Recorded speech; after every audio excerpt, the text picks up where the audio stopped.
దేవుని నామానికి స్తోత్రములు. ప్రభు అయిన యేసుక్రీస్తు వారి నామంలో ఉదయకాలపు శుభాలు తెలియజేస్తా ఉన్నాను. ఈనాటి మన ఆత్మీయ అనుదిన ఆహారముగా 119వ కీర్తన 125వ వచనము చదువుకుందాం. నేను నీ సేవకుడను, నీ శాసనములను గ్రహించున్నట్లు నాకు జ్ఞానము కలుగజేయుము. చదవబడినటువంటి లేఖన భాగంలో భక్తుడైనటువంటి కీర్తనాకారుడు ఈ కీర్తనలో ప్రార్థన చేయుచున్నాడు. తన దేవుణ్ణి అడుగుతున్నాడు. ఒక విషయాన్ని ఆయన అడుగుతున్నాడు. అయ్యా, నేను నీ సేవకుడను, నీ శాసనములను గ్రహించున్నట్లు నాకు జ్ఞానము కలుగజేయుము. నీ శాసనములను నేను గ్రహించున్నట్లు అంటే నీ ఆజ్ఞలు, నీ ఉపదేశము, నీ యొక్క మాటలు నేను గ్రహించున్నట్లుగా నాకు జ్ఞానము కలుగజేయమని ప్రార్థన చేశాడు. 18వ వచనం కూడా ఇదే 119వ కీర్తన 18వ వచనంలో కూడా అంటాడు. ఏమంటాడంటే, నీ ధర్మశాస్త్రమునందు ఆశ్చర్యకరమైన సంగతులను చూచున్నట్లు నా కన్నులు తెరువుము. అక్కడ ఏమన్నాడు? నీ శాసనములను గ్రహించున్నట్లుగా నాకు జ్ఞానము దయచేయమని ప్రార్థన చేశాడు. నీ శాసనములను గ్రహించున్నట్లు. ఇక్కడ 18వ వచనంలో నీ ధర్మశాస్త్రములో ఉన్న ఆశ్చర్యకరమైన సంగతులు గ్రహించినట్లుగా నా కనులు తెరువయ్యా. నేను చదివినప్పుడు నా కనులు తెరవబడాలి. ఆశ్చర్యకరమైన నీ సంగతులు,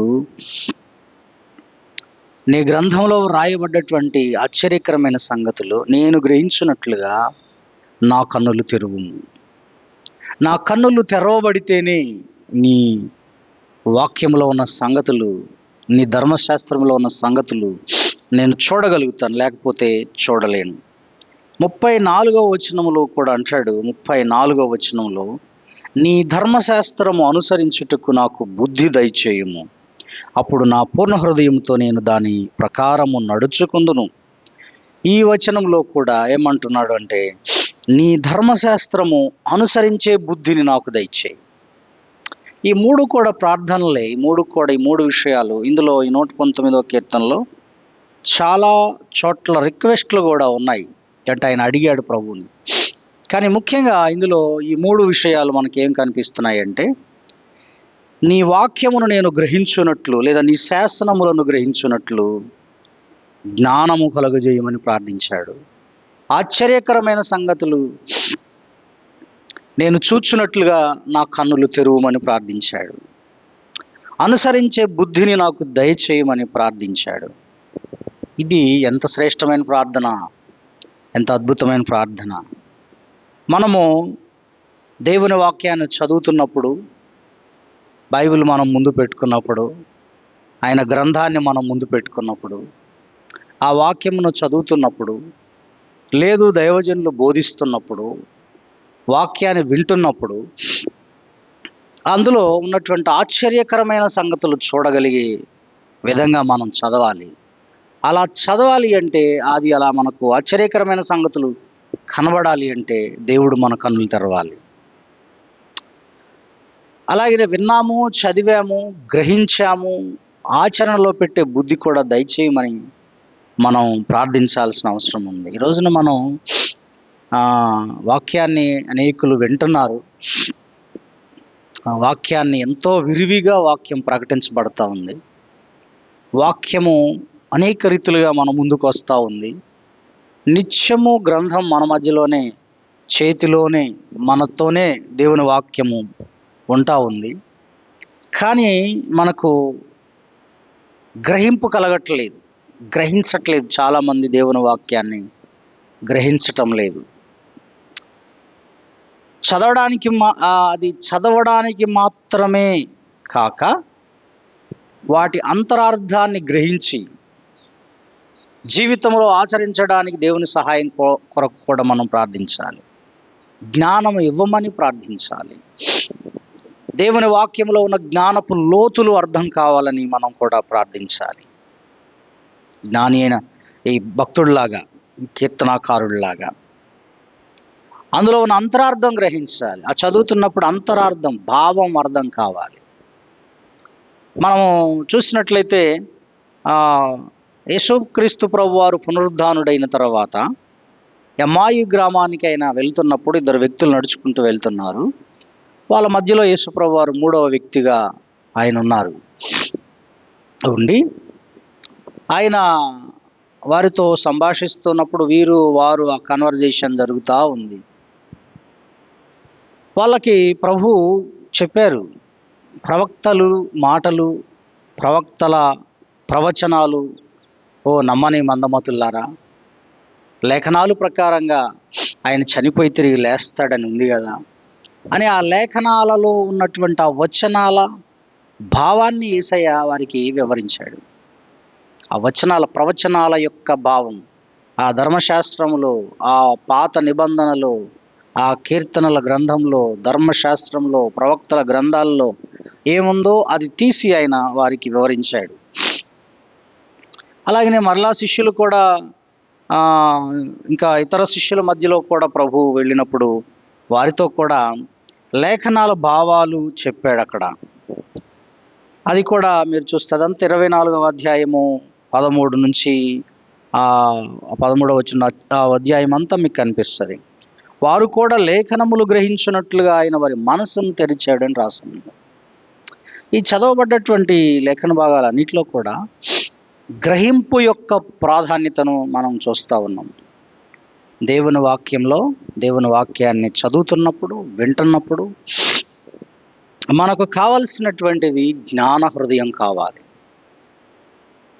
ఆ వచనాల భావాన్ని గ్రహించే శక్తి కావాలి. ఆ యొక్క ఆచరణలో పెట్టే బుద్ధి కావాలి మనకి.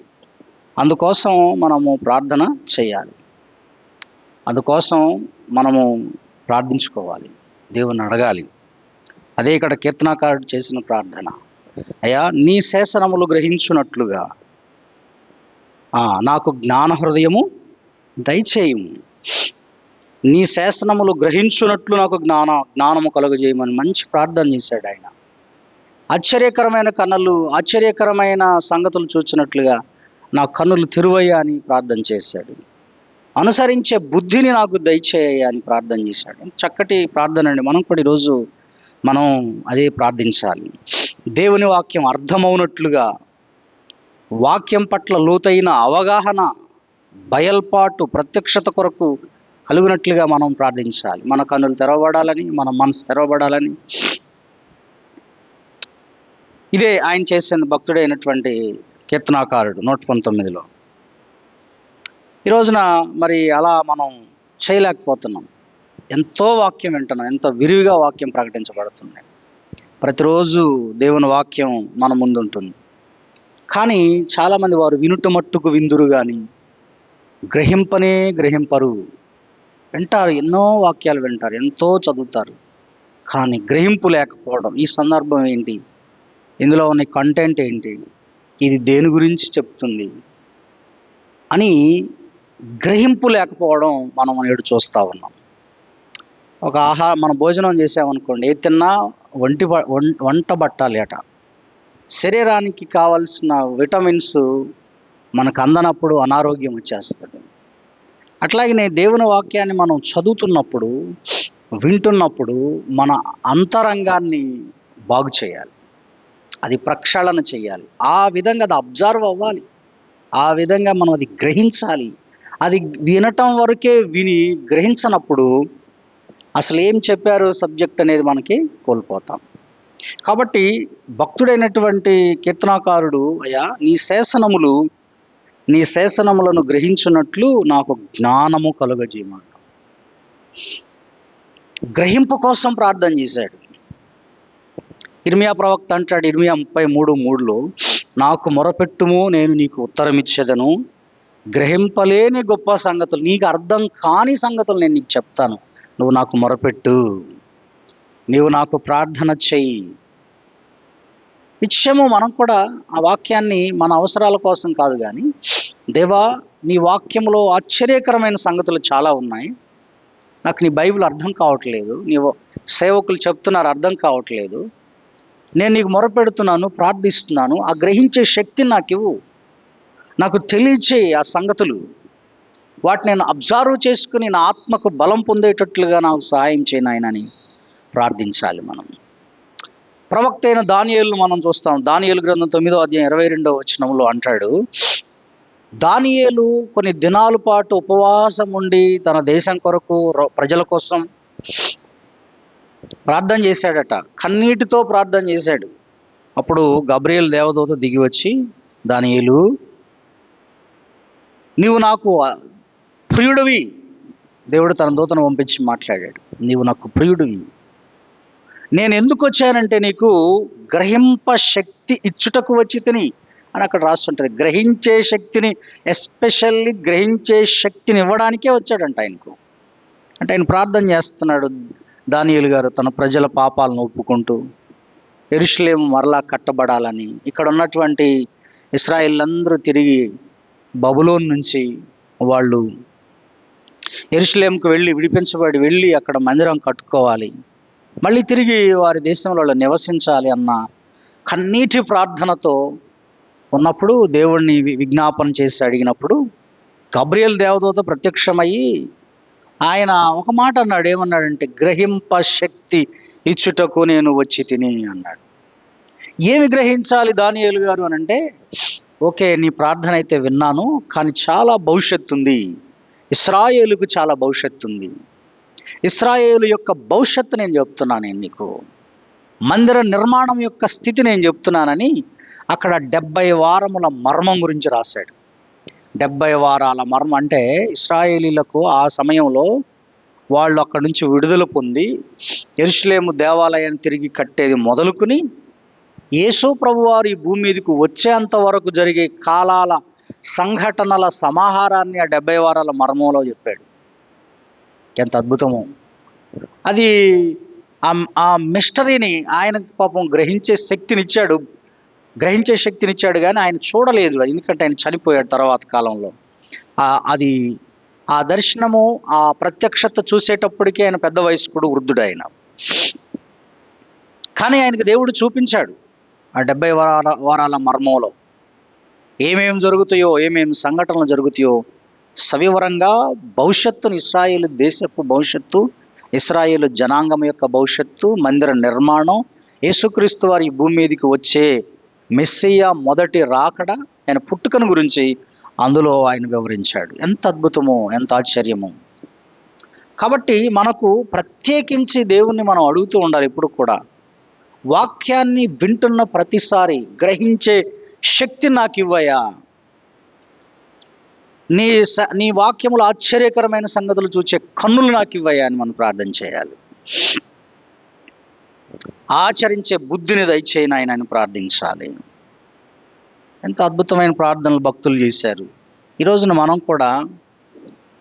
కూడా మందిరానికి వస్తున్నప్పుడు ఆదివారం వాక్యాన్ని వినేటప్పుడు, అయ్యా నీ సేవకుడు అర్థమయ్యేది నాకు చెప్పు, అర్థమయ్యే విధంగా నీ దాసుడు ద్వారా, లేదా నేను చదువుతున్నప్పుడు నాకు అర్థమయ్యేటట్లుగా చేయి, నాకు గ్రహించే శక్తినివ్వు, నాకు చాలా ప్రాబ్లమ్స్ ఉన్నాయి ప్రభువా, నీ వాక్యము నన్ను బలపరచాలి, నా ఆత్మను బాగు చేయాలి, నాలో ఉన్న కలుషితాన్ని అది కడగాలి, అది నాకు మాత్రమే, నాతో మాట్లాడుతున్నప్పుడు నీవు నాతో మాట్లాడినట్టుగా ఉండాలి ప్రభు అని మనం ప్రార్థించాలి. అలా మనం ప్రార్థన చేస్తున్నప్పుడు దేవుని వాక్యం తప్పకుండా అర్థమవుతుంది, తప్పకుండా గ్రహించే శక్తిని దేవుడిస్తాడు. ఎందుకంటే దేవుడు ఆయన మనకు అర్థం కానిది ఏది పెట్టలేదు బైబిల్లో, అన్నీ కూడా దేవుడు మన ముందు ఆయన గ్రంథాన్ని పెట్టాడు. అది మనకు గ్రహించే శక్తిని ఆయన ఇస్తాడు. ఎందుకంటే భక్తులు అది ప్రార్థన చేశారు, భక్తులు ఆ విధమైన ప్రార్థన చేశారు. దానియేలు గారు ఆ విధంగా ప్రార్థన చేశాడు. భవిష్యత్తులో నా కుటుంబం ఎలా ఉంటుందో నాకు తెలియచేయి ప్రభువా అని ప్రార్థించాలి. నా పిల్లలు ఎట్లా ఉంటారో ప్రభువా, నా పరిస్థితి ఇలాగుంది, నా కుటుంబ పరిస్థితి ఇలా ఉంది, నా కోసం ఒక వాగ్దానాన్ని, నీ మాటను నాకు ఇవ్వయ్యా, నా స్థితిగతులన్నిటికీ చాలిన నీ మాటతో నాతో మాట్లాడు, నీ వాక్యము గ్రహించే శక్తి నాకు ఇవ్వని మనం ప్రార్థించుకుంటే కొన్నిసార్లు కష్టాలు బాధలు వచ్చినప్పుడు ఆ వాక్యమే మనల్ని బలపరుస్తుంది. ఆ వాక్యమే, ఆ వాగ్దానాలే మనల్ని లేపుతాయి, పైకి లేపుతాయి, మనల్ని నిలబెడతాయి, ఆశీర్వాదకరమైన స్థితిలోకి తీసుకొస్తాయి. కాబట్టి దేవుని వాక్యపు విలువను అర్థం చేసుకుని, వాక్యమును బట్టి మనల్ని ఏమి సరి చేసుకోవాలి, ఏమి ఆచరించాలి అనేది నిరంతరం చేయాల్సిన ప్రక్రియ అది. యెషయా గ్రంథం 34:16 అంటాడు, యెహోవా గ్రంథమును పరిశీలించి చదువుకునుడి అని రాసుంటుంది అక్కడ. దేవుని యొక్క వాక్యాన్నట యెహోవా గ్రంథమును పరిశీలించి చదువుకోవాలి. పరిశీలించి చదువుకోవాలి. పరిశీలన లేకుండా మనం చదివినప్పుడు మనం గ్రహించలేము. పరిశీలించాలి, చదువుకోవాలి. వాక్యము పేజీలు చదివి మరి గ్రహించలేకపోతే, గంటల కొద్దీ కష్టపడి దైవజనుల ద్వారా బోధించబడిన వాక్యము నీకు నాకు అర్థం కాకపోతే విన్న వాక్యం అంతా వేస్ట్ అయిపోతుంది. మనం ఎక్కడో కొన్ని పాయింట్స్ పట్టుకోవడం కాదు, అసలు కంటెంట్ ఏంది ఈరోజు నా గురించి దేవుడు ఏం చెప్పాడన్న పాయింట్ తీసుకోవాలి. కానీ అందులో ఎక్కడో పొరపాట్లు, చిన్న చిన్న మాటల్లో ఏవో దొర్లుతూ ఉంటాయి. దైవజనులు మాట్లాడుతున్నప్పుడు ఆ భాషా విధానంలో, ఆ ఫ్లోలో కొన్ని పొరపాట్లు వస్తాయి. వాటిని కాదు మనం పట్టుకోవాల్సింది, సబ్జెక్ట్ ఏంటి అనేది, దేవుడు నాకేం చెప్పాడు ఈరోజు అనేది మనం తీసుకున్నప్పుడు నిజంగా వాక్యం అబ్జర్వ్ అయిపోతుంది, మన లోపలికి వెళ్ళిపోద్ది. మన అంతరంగం అది ఎక్కడ క్లీన్ చేయాలో అక్కడ క్లీన్ చేస్తుంది. అలా మనం పరిశుద్ధాత్మ దేవునికి అవకాశం ఇవ్వాలి, అప్పగించుకోవాలి. లేదంటే విన్న వాక్యము, చదివిన వాక్యము, నువ్వు ఎంత కష్టపడి పేజీలు చదివావు, రాసుకున్నావు, గంటల కొద్దీ దైవజనులు చెప్పారు, విన్నావు, అది విన్నది నిష్ప్రయోజనం అయిపోద్దట. హెబ్రీ 4:2 అంటాడు, వారికి ప్రకటించబడింది వాక్యము, వారు విన్నారు, కానీ విన్న వాక్యము నిష్ప్రయోజనమాయను అని రాసి ఉంటుంది అక్కడ. విన్న వాక్యము నిష్ప్రయోజనం కాకుండా ఉండాలి అని అంటే దాన్ని గ్రహించే శక్తిని నాకు ఇవ్వని ప్రార్థించాలి. గ్రహించే శక్తిని ఇవ్వమని ప్రార్థించాలి. విన్న వాక్యాన్ని దుష్టుడు చెత్తుకుని పోతాడు, సరిగ్గా దాన్ని మనం గ్రహించకపోతే. మత్తయి 13:19 ఆయన ఉపమానం చెప్తారు, యేసుప్రభువారు విత్తనాల ఉపమానంలో.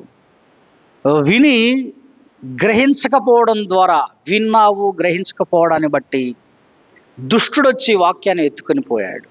అంటే నీలో అది పని చేయకుండా, నీవు బాగుపడకుండా, మనం ఆశీర్వదింపబడకుండా అపవాది ఆ వాక్యాన్ని ఎత్తుకుని పోతాడు. పూర్తి ఆ సందేశం యొక్క ఔన్నత్యాన్ని వాడు నీలో లేకుండా చేస్తాడు, నాలో లేకుండా చేస్తాడు.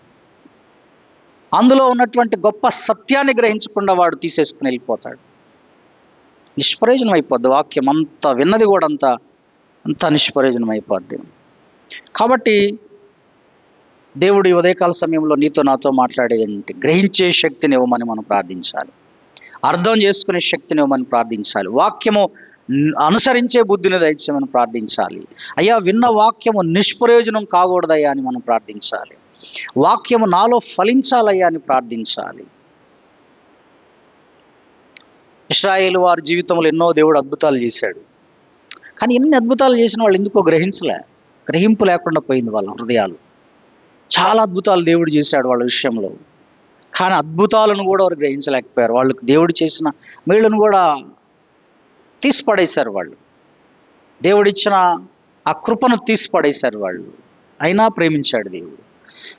కాబట్టి ఈరోజు ఈ ఉదయకాల సమయంలో దేవుడు నీతో నాతో మాట్లాడేది ఏంటంటే, మనము ఫలించుటకు, మనము ఆశీర్వదింపబడుటకు మన జీవితంలో కావాల్సింది దేవుని వాక్యము, గ్రహించే శక్తి, ఆచరించే బుద్ధి, ఆశ్చర్యకరమైన సంగతులు చూచే కన్నుల కొరకు ప్రార్థించాలి. ప్రభువా, నాకు నీ వాక్యము అర్థం కావాలి, వాక్యము యొక్క గ్రహింపు నాకు రావాలయ్యా. లేదంటే నిష్ప్రయోజనం అయిపోద్దని, మరి చిన్నదంతా నిష్ప్రయోజనం. అందుకే ఈరోజు అనేకుల జీవితాల్లో, మన జీవితాల్లో ఎంతో వాక్యం వింటున్నాం, ఎంతో చదువుతున్నాం, అదంతా ఫెయిల్ అయిపోతూ ఉంది. ఎక్కడో చోట దాన్ని పోగొట్టుకుంటున్నారు విశ్వాసులు. అంతా విన్నదంతా మరి నిష్ప్రయోజనం అయిపోతూ ఉంది. ఎంతో విలువైన దేవుని వాక్యం నిష్ప్రయోజనం కాకూడదు. విలువైనటువంటి జీవవాక్యము నీ జీవితంలో నా జీవితంలో అది వ్యర్థం కాకూడదు. దేవుడు అద్భుతంగా దానియేలుకు ఆ శక్తినిచ్చాడు. అట్లాగనే మనందరికీ దేవుడు ఆయన ఆ శక్తినిచ్చినట్లుగా, గ్రహించే శక్తినిచ్చినట్లుగా, దాన్ని ఆచరించే బుద్ధిని దయచేయనట్లుగా నిత్యము మనం ప్రార్థన చేసుకున్నప్పుడు పరిశుద్ధ గ్రంథం అంటే జీవవాక్కు, నీ చేతిలో ఉన్న జీవవాక్కు అది నీలో నాలో ఫలిస్తుంది, మనల్ని ఆశీర్వదిస్తుంది. కనుక అట్టి కృప దేవుడు నీకు నాకు దయచేయును గాక. ఆమేన్. ప్రార్థన చేసుకుందాం. ప్రేమ గల తండ్రి, జీవం గల దేవా, మీ పాదాలకు కృతజ్ఞతాస్తుతులు చెల్లిస్తున్నాం నాయన. ఈ ఉదయకాల సమయంలో నీ పాదాల చెంత చేరి ప్రభువా కొంత సమయం నిన్ను స్తుతించే భాగ్యం, నీ మందిరంలో ఉదయకాలమే ప్రారంభమే ప్రభువా నిన్ను వేడుకునేటువంటి భాగ్యం మాకు ఇచ్చారు ప్రభువా. మీకు స్తోత్రాలు నాయన. ఎవరికి లేని నాయన ధన్యత మాకు ఇచ్చారు. ఎందుకు మేము భక్తులమని పరిశుద్ధులమని కాదు, కానీ కేవలం నీ మంచితనం అయ్యా, కేవలం నీ యొక్క నాయన కృపయే, మరొకటి కాదు నాయన. కాబట్టి ఉదయకాల సమయంలో తండ్రి నీ సన్నిధిలో చేరి ప్రార్థించేటువంటి ధన్యత మాకు ఇచ్చారు. ఇటు భాగ్యం కొరకు వేలాది వందనాలు చెల్లించుకుంటూ విత్తబడిన వాక్యము నా హృదయంలో మా హృదయంలో ఫలింప చేయండి అయ్యా. దుష్టుడు ఎత్తుకుని పోకుండా, అది నిష్ప్రయోజనం అయిపోకుండా మాలో ఉంచండి. అందుకోసం గ్రహించటానికి నేను నీ శాసనములు గ్రహించినట్లుగా నాకు జ్ఞాన హృదయం దయచేయమని, జ్ఞానము ఇవ్వమని ప్రార్థించిన భక్తుడు, నీ వాక్యములో ఆశ్చర్యకరమైన సంగతులు చూచినట్లుగా నా కన్నులు తెరువు అని, నీ వాక్యమును అనుసరించే బుద్ధిని నాకు దయచేయమని భక్తులు ప్రార్థించారు. అట్లాగే నా జీవితంలో, మా జీవితంలో నీ వాక్యాన్ని మేము ఎంత చదివాము, ఎంత విన్నాము అనే దానికంటే కూడా విన్నది గ్రహించాలి. మేము చదివింది మాకు గ్రహింపు రావాలి ప్రభా. శక్తి కావాలయ్యా. దానియేలు కూడా అదే చేశాడు ప్రార్థన. అలాగనే తండ్రి మా జీవితాల్లో ఏం జరుగుతుందో మా చుట్టూ, మా కుటుంబ పరిస్థితులు ఏంటో, మా జీవితాలు ఏమిటో, పిల్లలు ఏం చేస్తున్నారో, కుటుంబంలో ఏ పరిస్థితులు ఏమొస్తున్నాయి అని ఎల్లప్పుడూ గ్రహించే శక్తి దానియేలుకి ఇచ్చినట్లుగా మాకు కూడా దయచేయండి నాయన. మరి ఆయనకు ఇశ్రాయేలు భవిష్యత్తును, లోకంలోనికి ప్రభువా మీరు వచ్చేటువంటి మర్మాలని, దాచబడిన మర్మాలను మీరు వెల్లడి చేసి చూపించారు. ఈరోజు నాకు మా అందరికీ అది కావాలి ప్రభువా. అట్టి గ్రహించే శక్తిని మా అందరికి దయచేసి మీరు మహిమ పొందమని. కొన్నిసార్లు మేము వినుట మట్టుకు వింటున్నాము, చూచుట మట్టుకు చూస్తున్నాము, కానీ గ్రహించని దుస్థితిలో, కళ్ళు మూసుకుపోయిన స్థితిలో మేము బ్రతుకుతున్నామయ్యా. మమ్మలను క్షమించి అట్టి స్థితి నుంచి విడిపించి మమ్మలను ప్రభువా హృదయాలు తెరవబడిన వారముగా, అలాగనే గ్రహించే శక్తి కలిగిన వారముగా, కన్నులు తెరవబడి ఆశ్చర్యకరమైన సంగతులు చూచేవారిగా నన్ను మమ్మల్ని చేయమని బలపరచండి. సంఘం అంతటిని ఆశీర్వదించండి. సంఘంలో ఉన్న ప్రతి కుటుంబాన్ని దీవించండి. మహిమ, ఘనత, ప్రభావాలు మీరు పొందుకోమని ఈ దినమంతా మాకు మీ తోడు సహాయం, మా పనులలో, మా జాబ్స్లో ప్రభా, బిడలు చేస్తున్న బిజినెస్లలో వారికి తోడై ఉండి నడిపించి సహాయం చేయమని యేసు క్రీస్తు వారి నామం పేరట ప్రార్థిస్తున్నాను తండ్రి. ఆమేన్. ఆమేన్.